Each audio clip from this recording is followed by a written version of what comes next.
Jacko, what a finish. Your thoughts on that? Oh, how long we got? I thought the first half an hour we were excellent. Played some really, really good football, got the goal, got ahead. A little bit sloppy in front of goal after that. I thought then when there was a little bit of a break in play and their player went down injured, Zuma, I thought that took a little bit out of us. I thought our concentration and focus went a little bit. I thought we started passing the ball backwards and square too much and give them a little bit of an impetus. You know, so, and I suppose the change that they made at half time, it almost ignited us to do what we wanted to do.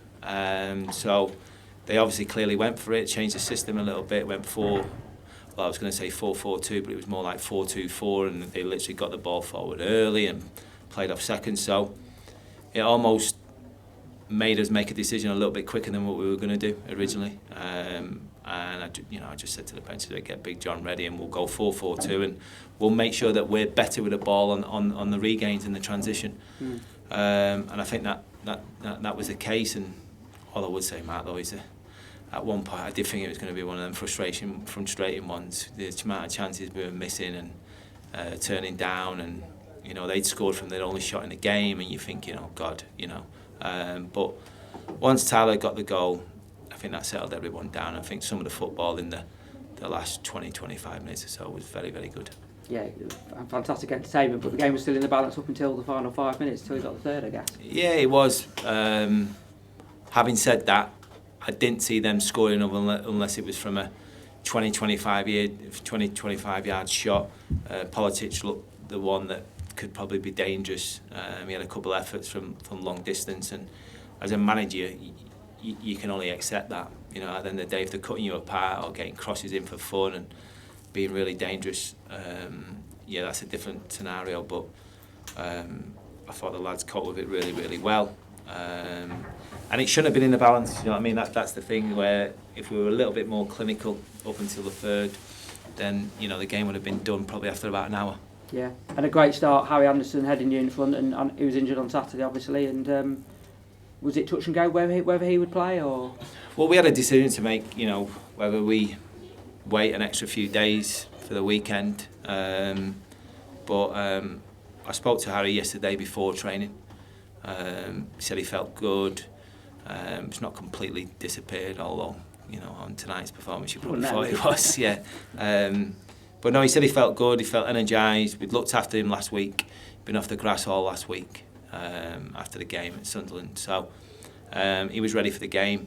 I suppose the big thing now is just to see how well he recovers, because obviously the adrenaline going during the game, before the game, and obviously after the game, when it settles down, we'll have a better indication whether he can go again on Saturday. But he's a real goal threat, isn't he? You always fancy him in the box. And it's one of them where when the ball's on the opposite side of the field, I think we know, the opposition know how dangerous he can be coming in at the far post. But I mean, the biggest thing for me is that he plays the game on the front foot. He's going to make poor decisions at times. That's H. It's just how he is. He's so direct. He wants to do things so quickly. We try to slow him down sometimes in the final third to just try and pick that right pass.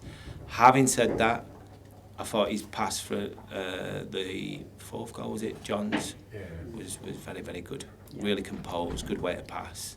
Made it easy for John. And Tyler's goal, I mean, it looked no more than a half chance at the time, but not really surprising anymore from him. Really, no, not better at all. And better. Not at all. And he was getting his range. He had a couple of efforts. He was getting his range, and he had the offside goal. So yeah, I mean, Ty's in a good space. He's in a really, really good space in a minute. I think it helps that obviously Tyrese has come through in the building, because there's that competition for places. I know that, and I'm comfortable, whichever two it is out of them three, I know that we can play with a two. I can rely on them. I rely on them to do the work out of possession. I can ask them to drop onto the deep line midfield play and trust them to do that. So that just gives us great options going forward. Any news on what's happening with Tyler? Same as you were, as far as you know? Yeah. At the minute, he's our player. I'm not expecting to be told any differently, but I'm never surprised. No. And good for John Akinde to come off the bench and get those two goals. And for minutes on the pitch, I would suggest his goal ratio is pretty high, actually. Yeah, and he's almost having, and John wouldn't hear me say this because he'll have a different opinion, but he's almost having a bigger impact coming off the bench when the game's stretched a little bit. So, and listen, at the end of the day, the balls that are going into him, there's quality with him. The driven passes, the deliberate, something that we work on, all the time. If you can't sort of beat aside by playing balls from in to out and making the pitch big, if you're going to play a straight pass, make sure it's with quality, and that's what I thought they did.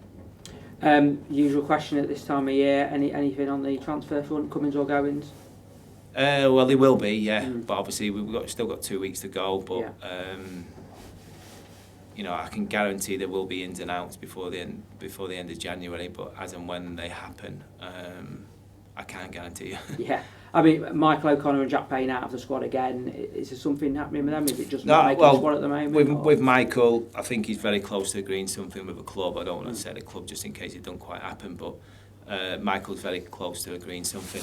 So you might hear something over the next 24, 48 hours. Yeah. With Payne, it's just a matter of he's got to be patient. Listen, I'm not here to stand in people's way if they, want regular football elsewhere, and I can guarantee them that. What I can guarantee people is that they'll get a fair crack, they'll get a chance to prove themselves, but I can't guarantee them that they're going to play without proving themselves. So, it's in Payne's hands really to keep working hard, doing the right things in training, get himself first and foremost into the squad, and then try and take the opportunity when it comes. It looked like at the end that Harry Toffolo was kind of saying his goodbyes in a way. Is there anything happening there at all? Or? Potentially, it's one of them where I think over the next 24, 48 hours, there might be a bit of movement with him. What I would say is that his attitude over the last probably 3 or 4 days, under the circumstances, he's a player that, even though he's 24, is he 25? Yeah. 25. He hasn't had great experience in terms of speculation and dealing with that and stuff, all the psychology side of it. And we've had some really good conversations over the last 3 or 4 days. And if his valuation is met by another football club, then he'll have our well wishes, because he's been good for the club. If it doesn't, he'll be a Lincoln City player, and that'll be the end of it. Yeah, and we found from speaking to him, he seems sort of old beyond his years, really. Oh yeah. He's a player that you can sort of sit down and have a conversation with about most things. But he wants to play football. He wants to play football. So he's enjoying his football at the minute. He's playing like he's enjoying his football, and hopefully that'll be for me in Lincoln City again on Saturday. Yeah. I mean, looking ahead to Saturday, you're really making this ground a fortress at the moment, aren't you? I mean, scoring lots of goals as well. You must be delighted about that. Yeah, no, I hope so. We've still got, I think we've got the most home games left out of the rest of the league, haven't we? So we just need to keep continue doing it, making sure we're hard to beat.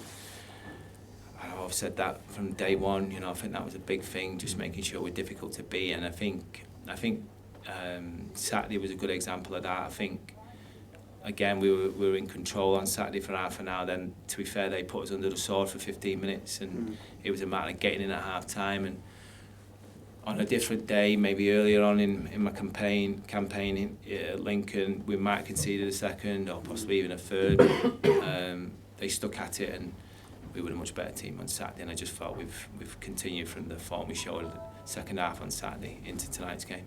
No Tyrese tonight. What's the situation with him, Alex? Yeah, he's got a bit of a groin problem, and to be fair, he had it at half time on Saturday, but he said he felt okay and to continue. But we made the changes when we did on Saturday. It's not got worse, improved slightly, but we just felt it was too much of a risk, and I think he was a little bit cautious about it as well. So you always get a good indication with injuries how the player feels on them, and I think he was a little bit concerned about it. So let's hope come Saturday he's fit and available, and obviously selection for places becomes even greater. Yeah, hopefully a similar kind of performance against a decent side in Blackpool.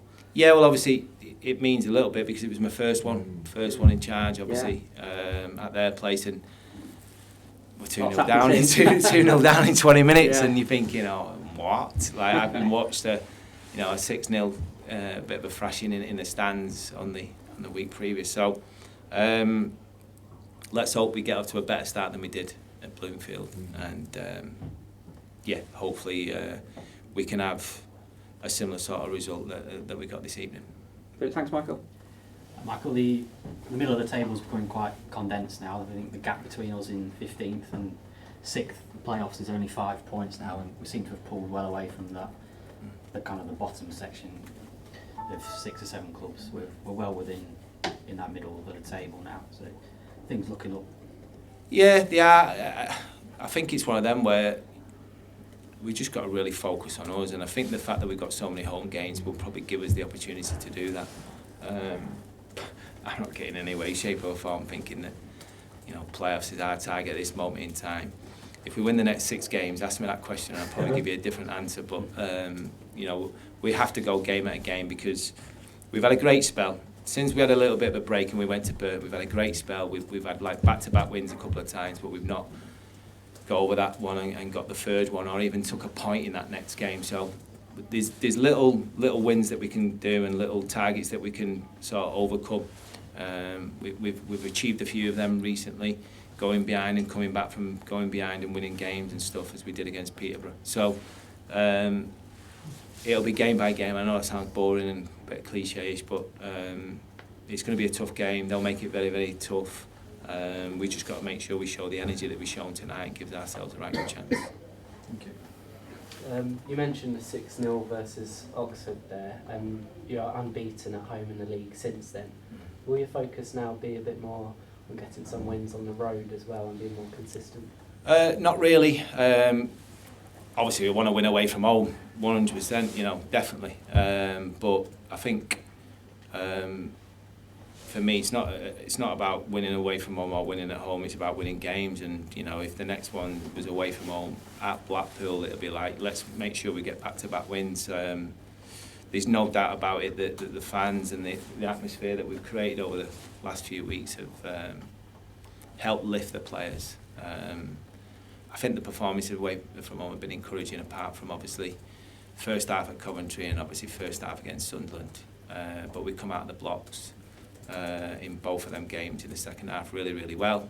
Good performance at Oxford, should have taken to it from the game, and obviously the Burton one was a good one on Saturday. So I think it's a matter of time, if I'm being honest. I don't think it's a change of mentality, a change of formation. I just think it's a matter of time.